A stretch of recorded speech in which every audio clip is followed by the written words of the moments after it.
When he went to boarding school, C.S. Lewis reacted against what he felt was a disappointing and dull religious faith.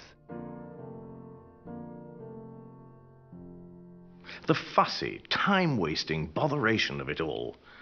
Hymns were extremely disagreeable to me. Of all musical instruments, I liked the organ least.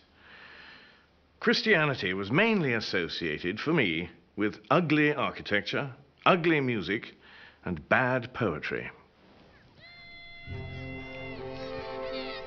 School life was almost wholly dominated by the social struggle, to get on, to arrive. The rivalry was fierce, the prizes glittering, the hell of failure severe. I came to hate school. I never ceased by letter or by word of mouth to beg my father that I might be taken away. At last, when Jack turned 16, Albert, his father, agreed to take him out of school to study with a private tutor. His name was William Kirkpatrick, called the Great Knock by his students. If ever a man came close to being a purely logical entity, that man was the Great Knock. He had been a Presbyterian and was now an atheist. I suppose familiar with Gowan's... The Great Knock had been Albert Lewis's tutor, had been Warren Lewis's tutor, was a very severe logician.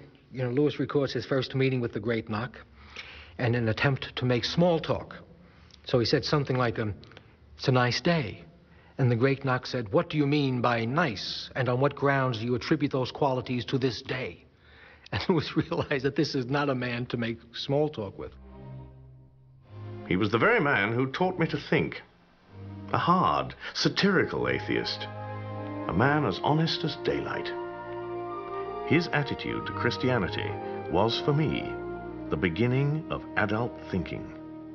The impression I got was that religion in general, though utterly false, was a natural growth, a kind of endemic nonsense into which humanity tended to blunder.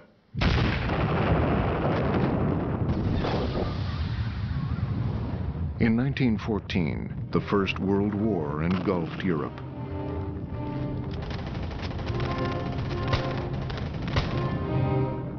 Three years later, at the age of 17, Lewis won a coveted scholarship to Oxford University. But before his freshman year was over, he decided to enlist in the British Army.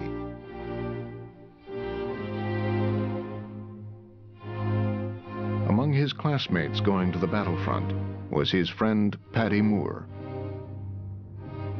Lewis was a visitor to the Moore home and was received like a member of the family. And so they swore to each other the following: if one of them died and the other lived in the war, the survivor would take care of the dead comrade's family.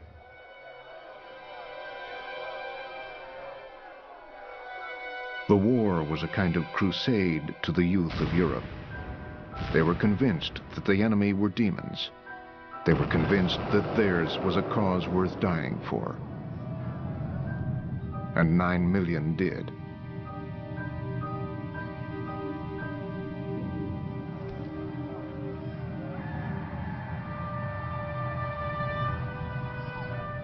I have gone to sleep marching, and woken again and found myself still marching.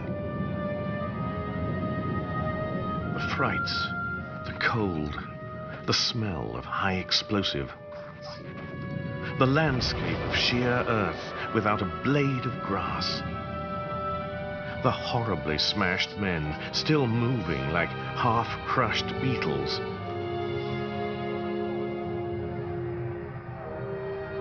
Lewis was on intimate terms with pain. He was wounded in World War I. He saw the sergeant who had saved his life blown up next to him.